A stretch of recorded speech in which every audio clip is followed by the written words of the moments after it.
Salut à tous les amis. Putain, hier on vous a enfin tourné avec Antoine une vidéo YouTube. On va reprendre les vidéos là. Peut-être pas autant que d'habitude parce que une par semaine c'était trop. Enfin, on n'arrivait pas à les faire. Mais au moins deux voire 3 par mois, tu vois. Je pense que c'est largement faisable. Parce que mine de rien, ça marchait bien. Et puis en vrai, on a plein de trucs à dire. Tu vois, bon, comme tout le monde, sauf que nous, bah, on le médiatise, tu vois. Mais donc, nouvelle vidéo, on va la mettre vendredi, je pense. Et putain, les amis, faut que je vous raconte encore un coup de gueule. Bon, hier, il y a eu le truc du parking. Vous avez été nombreux à réagir en me disant ouais, les gens, c'est des jaloux, etc. Bon, tu sais, moi, je fais pas partie des gens qui pensent que tout le monde est jaloux. Je pense que la jalousie existe. Mais tu sais, ça n'a rien à voir, mais c'est un peu comme le racisme. Je refuse de croire que tous les gens sont racistes. Je pense qu'il y a une partie de la population qui l'est, c'est un fait. Mais c'est pareil pour la jalousie, tu vois. Je pense qu'il y a des personnes qui sont jalouses, mais je pense que tout le monde n'est pas jaloux. Faut arrêter, tu vois. C'est pas parce qu'un jour on traite ta bagnole dans la rue que c'est un jaloux. Non. Parfois t'as juste des connards en fait, tu vois. Ça fait pas forcément d'eux des jaloux, ça fait juste eux des gens bêtes en fait, tu vois. Ce qui est exactement le cas de ma voisine et de la plupart de la copropriété et de la plupart des gens d'une manière générale. Les gens, pour le coup, je pense que tous les gens, 99% des gens sont bêtes. Mais je le pense vraiment, vous le savez, hein. Et je vais aller plus loin que ça. Enfin, bon voilà. Tu vois, et là, les gens qui vont regarder cette story, qui vont isoler mes propos pour les mettre sur TikTok, vont penser que je suis prétentieux, etc. En tout cas, ce qui est sûr, c'est que voilà, par rapport à la story d'hier, le vrai problème, et j'ai eu quelques réflexions en ce sens de la part de mes abonnés, mais je leur en veux pas, parce que je suis pas pour la pensée unique, tu vois.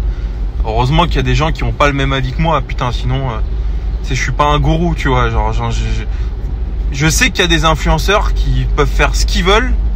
Ils peuvent chier dans un bocal et montrer leur merde et dire oh c'est magnifique. Les abonnés vont dire oh c'est magnifique ce que tu fais. Tu sais, ils ont pas du tout d'avis objectif. Moi, ce que j'aime, c'est qu'effectivement il y a un débat, que les gens soient pas d'accord avec moi, etc. Bon bref, il y a des gens qui m'ont dit ouais mais si tout le monde fait comme toi, parce qu'en gros je vous rappelle vite fait le contexte. J'ai une place de parking où on peut mettre 2 voitures d'affilée, mais comme la place n'est pas comme il n'y a pas 2 places de délimitées, je gêne personne en mettant 2 voitures. Mais effectivement, j'occupe une place qui n'en est pas une. Mais qui n'en est pas une, je ne sais d'ailleurs pas pourquoi, parce qu'il y a d'autres places dans l'immeuble, je peux vous montrer, où il y a 2 places en rangée, comme ça il y a dans l'immeuble, tu vois, mais je sais pas pourquoi la mienne, il n'y a pas. Bon, bref, c'est comme ça. Et donc, comme il n'y a pas, comme ils n'ont pas tracé le trait, si tu veux, la voisine d'à côté a décrété que je pouvais pas me garer là, alors que je gêne personne, mais vraiment, je vous jure. Et encore une fois, je pense que je gêne moins que je ne gêne pas. Je sais pas si vous voyez ce que je veux dire. Parce que voilà, moi putain, je vois mon voisin des caisses comme ça, je kiffe encore une fois. Mais bon, bref, c'est pas le sujet. Mais du coup, la réflexion qui dit ouais, si tout le monde fait comme toi, machin. Mais en fait, ça c'est un truc qui m'énerve. Ça c'est encore un truc, tu sais, à l'école, quand moi j'étais confronté à un vrai sujet à l'école, je vous le dis.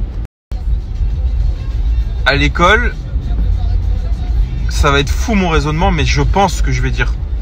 Vous allez voir où je veux en venir. À l'école, j'étais pas un élève très brillant, mais j'étais un élève, je pense, qui avait une forme de facilité. Bon, je branlais pas grand chose et j'avais 10-12, ce qui n'est absolument pas brillant, attention, je suis pas fier de ça. Les gens qui sont brillants, c'est les gens qui ont 19 sur 20 et qui en branlent pas une. Là oui. Moi, j'étais juste pas le dernier des débiles. En fait, je pense que j'avais une certaine vivesse, ça se dit? Vivesse d'esprit? Non, ça se dit pas. J'étais vif d'esprit, tu vois. Je comprenais assez rapidement, machin. Mais par contre, j'étais comme je suis aujourd'hui dans la vie. Vous savez, les gens ne changent pas. J'étais un peu insolent, arrogant, pas irrespectueux. Mais effectivement, factuellement, j'étais parfois, voilà, j'étais pas fait pour suivre, mais je le suis toujours pas, je pense, certains conformismes dans les règles, etc. Maintenant, heureusement qu'il y a des règles, sinon c'est l'anarchie. Mais bon, bref, moi je pense qu'il faut un peu de bon sens dans ce putain de monde. Et en fait, bah tout simplement, si je gêne personne dans ce parking, si je gênais un tant soit peu le voisin, je comprendrais. Mais je ne gêne absolument personne. Donc je comprends pas pourquoi on me fait chier, pourquoi on me tombe dessus. Et bah voilà quoi. Donc du coup, l'argument qui dit ouais mais si tout le monde fait comme toi, ou alors l'argument qui dit bah il y a des règles, faut les respecter, bah ouais mais c'est les mêmes du coup qui acceptent tout de tout. Et demain on va pondre une loi en disant bah vous reversez 95% de ce que vous gagnez. Bah en fait ces gens-là ils vont dire quoi? Il y a une règle, faut la respecter. Tu vois, bah en fait ouais je pense qu'il faut respecter les règles. Je suis un mec qui est très respectueux des règles.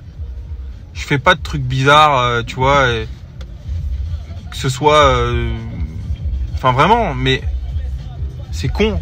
Mais je vais prendre un autre exemple. T'es sur une autoroute 3 voies, beau temps, il se passe rien, t'as une bagnole qui tient la route.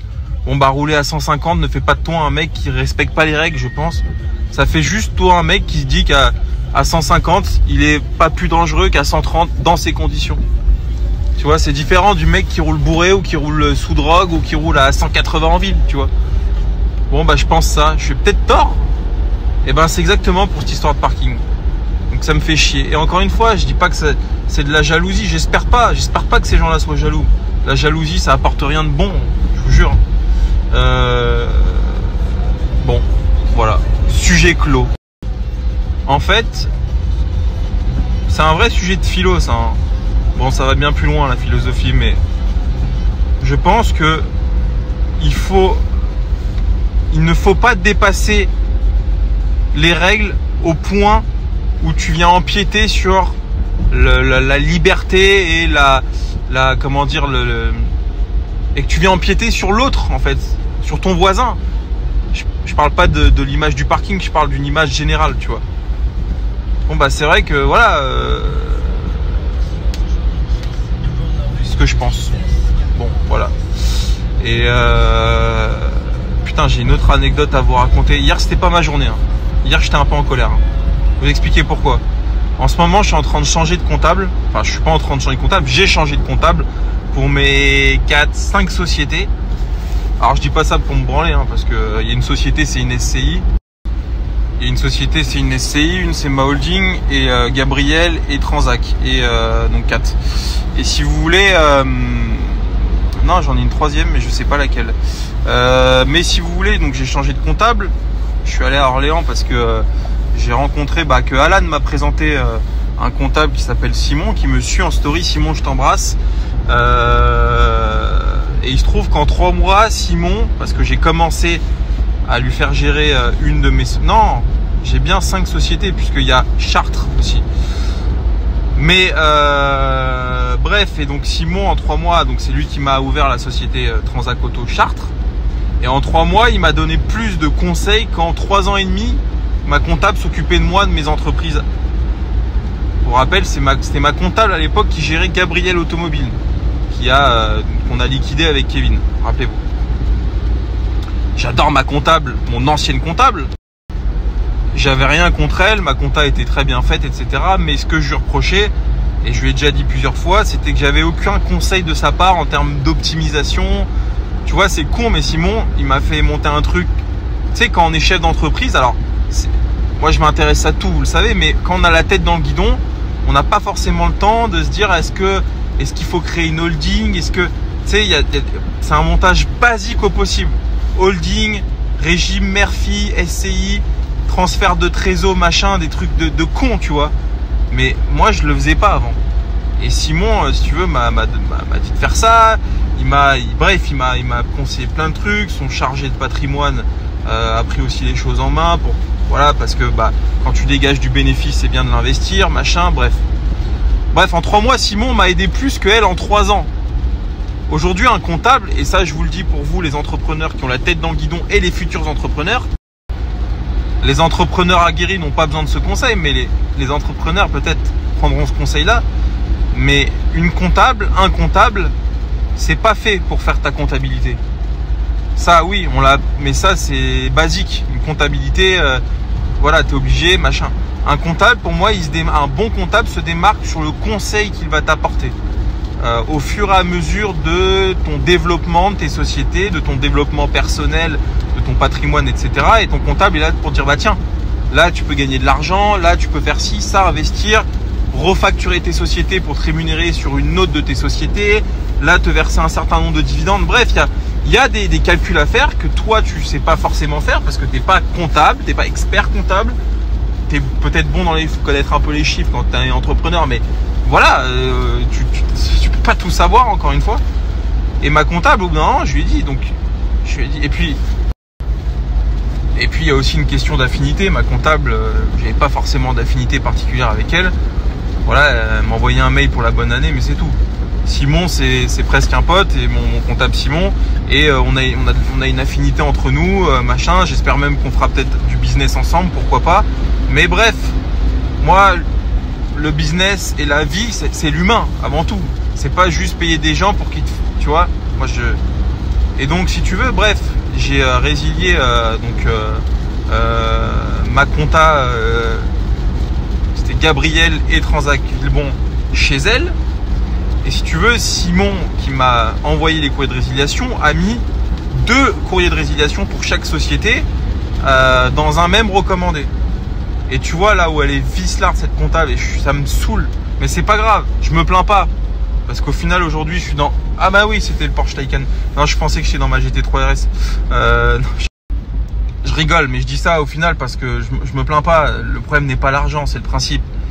Le truc c'est que du coup, elle fait genre, elle a pas reçu les 2 courriers de résiliation dans le recommandé. Parce qu'en fait, c'est vrai que avec les gens vicelards comme ça, en fait, faut se prémunir et envoyer un recommandé par société, par résiliation. Ce que mon comptable n'a pas fait. Mais je considère que l'erreur vient pas de lui parce que nous, on est des gens bien et des gens qui pensons que les autres sont des gens bien. Et je veux toujours rester comme ça. Je veux pas me dire que les gens sont tellement des fils de pute qu'il faut tout le temps se protéger. Mais in fine, en fait, il faudrait se dire ça. Mais comme je suis un mec bon au fond, je le pense pas et je pense pas que Simon ait mal fait les choses. Du coup, elle se sert de ça pour dire, ah bah non, j'ai pas reçu ton courrier de résiliation. Donc, légalement, elle a le droit de me facturer 25% de l'année qu'elle aurait dû me facturer, soit à peu près 1000 € en guise d'indemnité de résiliation anticipée. Parce qu'en gros, c'est un peu comme résiliation de téléphone ou peu importe, tu dois respecter un préavis d'1 mois avant la date d'échéance qui était moi au 1er janvier. Ou la date de clôture de ton exercice, il y a un truc comme ça. Oui, date de clôture de ton exercice. Moi, je clôture au 31/12, donc elle devait recevoir le recommandé au 30 novembre 2024 pour résilier au 31/12. Donc voilà, vous avez compris. Donc hier, je l'ai appelée gentiment, Dorian s'appelle. Pareil, une bourgeoise, faut le dire.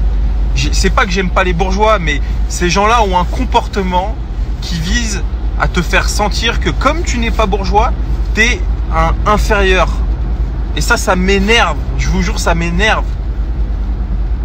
C'est pas le compte en banque, c'est pas, tu vois, c'est pas ça qui fait la qualité d'une personne, bordel de merde. Oui, Benjamin, non mais moi je vous dis, j'ai reçu qu'un courrier. Je sais qu'elle a pas reçu qu'un courrier, elle a reçu les 2. Je le sais. Je le sais parce que j'ai signé les 2 courriers et je sais que les 2 courriers étaient dans l'enveloppe. Et je lui dis, écoutez Dorian, je comprends pas, en 3 ans, vous avez eu la gestion de mes 2 sociétés, ça s'est très bien passé. Voilà, je ressens l'envie et le besoin de passer avec un autre comptable que j'estime, j'ai même pas à me justifier là-dessus, mais voilà, que j'estime qu'il sera peut-être mieux pour la gestion de mes sociétés. Mais ça, c'est même pas le sujet. Je dis, les choses ont été faites dans les règles, pourquoi vous vous attachez à ça? En fait, si c'est comme ça que vous voulez gagner votre vie, je trouve pas ça, c'est pas correct. Enfin, moi, je trouve pas cette façon de gagner sa vie correcte, tu vois. Et oui, mais moi, je fais plus de cadeaux, machin. En fait, la vérité, c'est qu'elle est en galère, je le sais. Il y a plein de sociétés qui font des liquidations, elle perd des clients et elle veut taper de l'oseille là où elle peut taper de l'oseille. Bah, c'est pas grave, on va payer 1000 balles, j'en ai rien à foutre. Mais c'est chiant. Je vous dis, c'est chiant, c'est des prises de tête, c'est chiant. C'est voilà, c'est insupportable. Et là, les amis, vous allez vous dire, mais putain, mais ce mec-là, il est en colère. Tous les matins, il a un truc à dire. Non, pas du tout. Ce qui m'arrive, c'est ce qui arrive à tous les entrepreneurs de la planète. C'est quotidien. C'est ce qui fait aussi que on se paye le droit de gagner mieux notre vie que certains salariés. Pas tous les salariés qui gagnent beaucoup plus que nous, mais voilà. Ces galères-là, c'est quotidien chez nous. Et je vous partage notre vie, nos vies d'entrepreneurs. Parce que ce qui m'arrive n'a rien d'exceptionnel. Ça arrive à tout le monde. Ces petites galères-là, isolées. C'est quotidien. Il faut avoir le cœur bien accroché, mais c'est pas de tout repos. Je vous jure, c'est pas de tout repos. Enfin bref, mais je suis pas en colère. Hein. Je suis tout à fait apaisé, mais vous le savez, j'ai du caractère et je suis grande.